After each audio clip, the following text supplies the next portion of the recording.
अब जरा war zone का अपडेट ले लेते हैं। अमेरिका ने सीरिया में बहुत बड़ा दांव खेल दिया है। अमेरिका ने जुलानी को सीरिया का कमांडर बना दिया। सिर्फ यही नहीं, अपनी मौजूदगी बढ़ाने के लिए अमेरिका ने सीरिया में अपनी सेना की तैनाती भी बढ़ा दी है।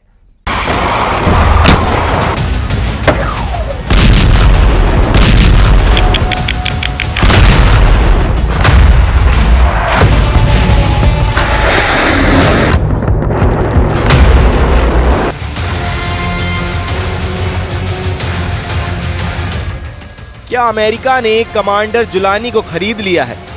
कल तक सीरिया में अमेरिका का 1, 2, 5, 10 या 50 लाख नहीं बल्कि $1 करोड़ का इनामी रहा। कल तक जिस शख्स की तलाश में अमेरिका की सभी एजेंसियां एक्टिव भी, कल तक जो शख्स हर हाल में अमेरिका को जिंदा या मुर्दा चाहिए था, अमेरिका ने जिसे देखते ही शूट एट साइट का ऑर्डर पास किया था, आज सीरिया का वो कमांडर जुलानी अमेरिका के लिए इनामी नहीं रहा। अमेरिका ने जुलानी को माफ कर दिया है, यानी रातों रात सिर्फ 12 घंटे में सीरिया में बड़ा खेला हो गया है। अमेरिका की ये वो चाल है जिससे उसने सांप भी मार दिया और उसकी लाठी भी सही सलामत है। अमेरिका ने जुलानी पर रखा इनाम वापस ले लिया है। –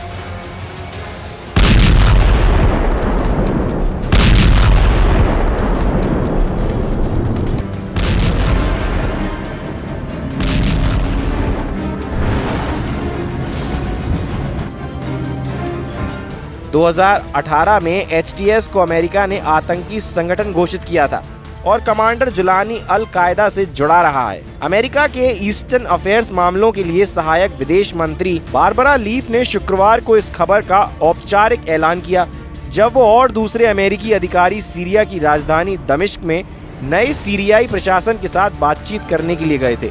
इस महीने की शुरुआत में हयात तहरीर अल शाम यानी HTS के नेतृत्व में सीरिया के राष्ट्रपति बशर अल असद को सत्ता से हटाए जाने के बाद से ये अमेरिकी डेलीगेशन की सीरिया की पहली यात्रा थी। पहले आप देखिए बारबरा लीफ का वो बयान जिसने पूरी दुनिया में तहलका मचा दिया है। अमेरिका ने शुक्रवार की चर्चाओं के दौरान सकारात्मक संदेश देते हुए जुलानी के ऊपर लगाए गए $1 करोड़ के इनाम को हटाने का फैसला किया है। जुलानी और उनके संगठन से ये वादा लिया गया है कि ये अमेरिका के लिए कोई खतरा पैदा नहीं करेंगे। हम सीरियाई नेतृत्व वाली राजनीतिक प्रक्रिया का पूर्ण समर्थन करते हैं, जिसके परिणाम स्वरूप एक समावेशी और प्रतिनिधि सरकार बनेगी जो महिलाओं सहित सभी सीरियाई लोगों और सीरिया के विविध जातीय और धार्मिक समुदाय के अधिकारियों का सम्मान करती है। हालांकि मीडिया रिपोर्ट्स में दावा किया गया है कि अमेरिका में फिलहाल HTS को आतंकी सूची से नहीं हटाया है। बारबरा लीफ की सीरिया की ये विजिट सीरिया के लिए पूर्व विशेष दूत डैनियल रूबिस्टीन और बंधक मामलों के लिए अमेरिकी सरकार के मुख्य दूत रोजर कर्स्टेंस के साथ ऐसे वक्त में हुई है जब पश्चिमी देश इस बात पर विचार कर रहे थे कि HTS को आतंकवादी लिस्ट से हटाया जाए या नहीं।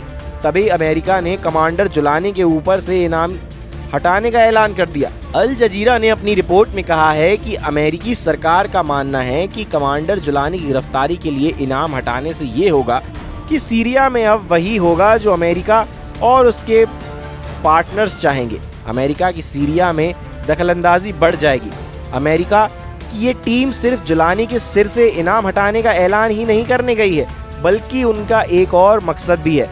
पत्रकार ऑस्टिन टाइस जो 2012 में गायब हुए थे, उनके बारे में पता लगाना भी अमेरिका के लिए एक अहम मुद्दा है। मीडिया रिपोर्ट्स के मुताबिक जुलानी के सिर से इनाम हटने का ऐलान होते ही HTS ने ऐलान कर दिया है कि हम ऑस्टिन टाइस का पता लगाने के लिए हर संभव प्रयास करेंगे ताकि उन्हें संयुक्त राज्य अमेरिका में उनके परिवार के पास वापस भेजा जा सके। मिडिल ईस्ट से आई एक रिपोर्ट के मुताबिक अमेरिकी विदेश मंत्री एंटनी ब्लिंकन ने बताया है कि सीरिया में अमेरिका दबदबा बढ़ाने जा रहा है। ब्लिंकन ने इस बात की पुष्टि की है कि अमेरिका ने सीरिया में सैनिकों की तैनाती 2 गुनी कर दी है।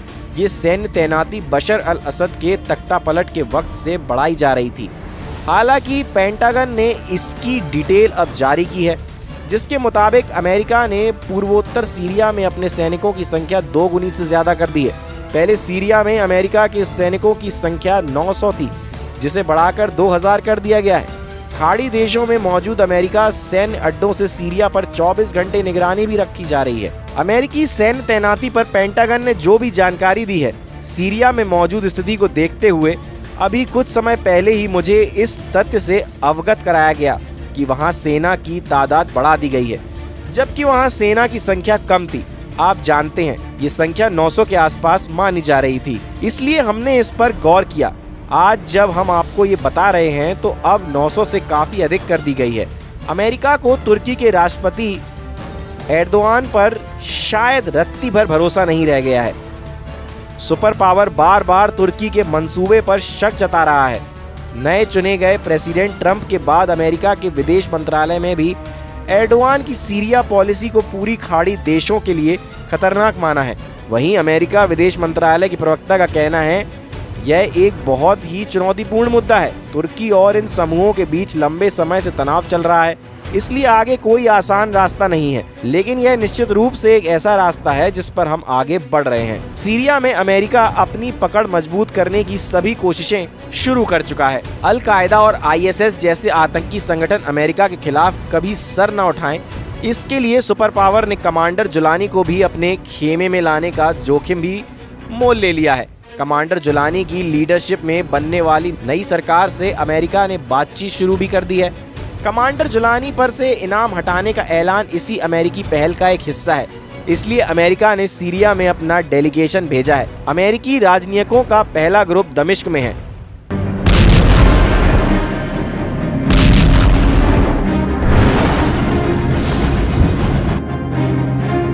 मीडिया रिपोर्ट्स के मुताबिक अमेरिका ने कुछ शर्तों के साथ कमांडर जुलानी की नई सरकार को मान्यता देने के सिग्नल दिए हैं। ऐसा हम इसलिए कह रहे हैं क्योंकि अमेरिका की शर्तों में गैर सांप्रदायिक नेतृत्व का गठन किया गया है, अल्पसंख्यकों, महिलाओं को सम्मान देने की बात कही गई है और रासायनिक हथियारों का खात्मा करने की बात को भी शामिल किया गया है। अमेरिका की टेंशन ये है कि सीरिया में उसके दुश्मन फायदा उठाएं, उससे पहले सुपर पावर सारे मोहरे बिछा ले।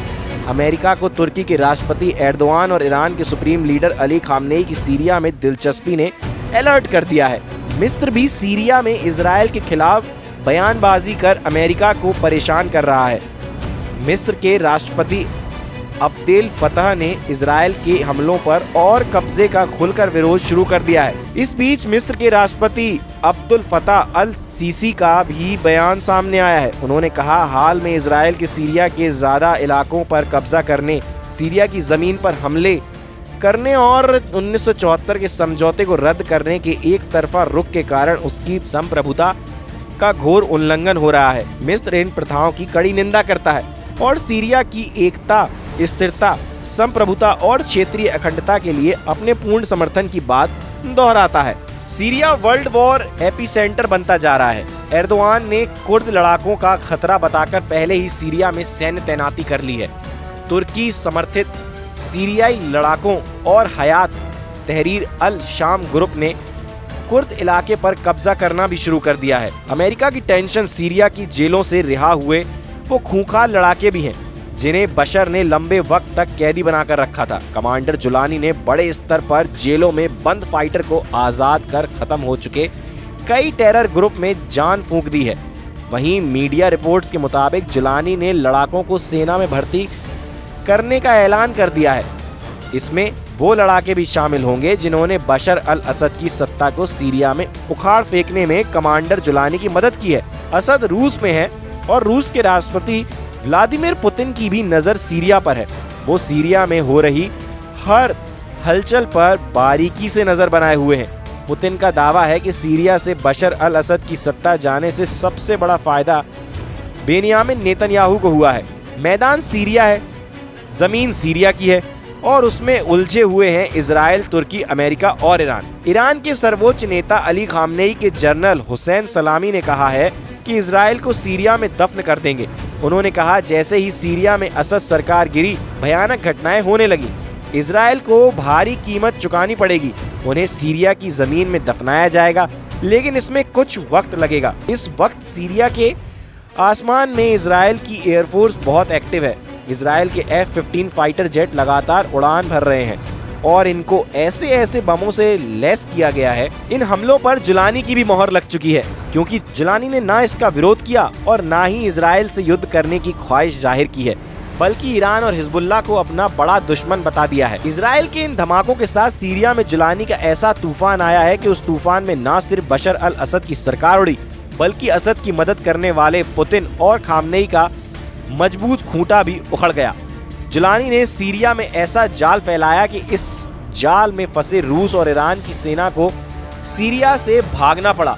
जुलानी का जाल बुनने वाले तुर्की और इजराइल इस वक्त बहुत खुश हैं। जुलानी का जाल इतना मजबूत बताया जा रहा है जिसकी जद में अब कई और अरब देश भी आ सकते हैं। डर है कि इसमें जॉर्डन के राजा किंग अब्दुल्ला भी फंस जाएं और जुलानी का अगला टारगेट जॉर्डन बन सकता है। खौफ सऊदी अरब में भी बढ़ चुका है। यही वजह है कि सीरिया में तख्तापलट से पहले सऊदी अरब के क्राउन प्रिंस ने बशर अल असद की तरफदारी में कई बातें भी कही थी। सवाल ईरान पर भी है कि आखिर जिस ऑपरेशन ट्रू प्रॉमिस को दोहराने की वो बार बार वार्निंग दे रहा था, उसका क्या हुआ। खामनेई और उनके जनरल इस बात से बहुत ज्यादा बेचैन हैं कि सीरिया उनके हाथ से निकल गया। बशर अल असद की सरकार ढह गई और अब उस जुलानी का सीरिया पर कब्जा हो चुका है, जो कभी ISI और अल कायदा का टॉप का आतंकी था। अब इजराइल, तुर्की और अमेरिका के इशारों पर खेलना शुरू कर दिया है। नेतन्याहू ईरान के इस दावे की तरफ भी इशारा भी कर चुके हैं। बेनियामिन नेतन्याहू दो बात कह चुके हैं। पहली ये कि इजराइल अब जुलानी की सरकार के साथ संबंध बनाना चाहती है। दूसरी बात ये कि बशर अल असद की सरकार इसलिए गिराई क्योंकि इजराइल ने हिजबुल्लाह और ईरान के खिलाफ एक्शन लिया। खामनेई जानते हैं कि अब नेतन्याहू ने ईरान के साथ नया माइंड गेम खेलना शुरू कर दिया है। सीरिया के बाद नेतन्याहू ने खामनेई का तख्तापलट करने का सिग्नल दे दिया है। नेतन्याहू के सिग्नल ने ईरान में ट्रिगर दबा दिया है। खामनेई अपने जर्नलों और सलाहकारों के साथ लगातार मीटिंग कर रहे हैं।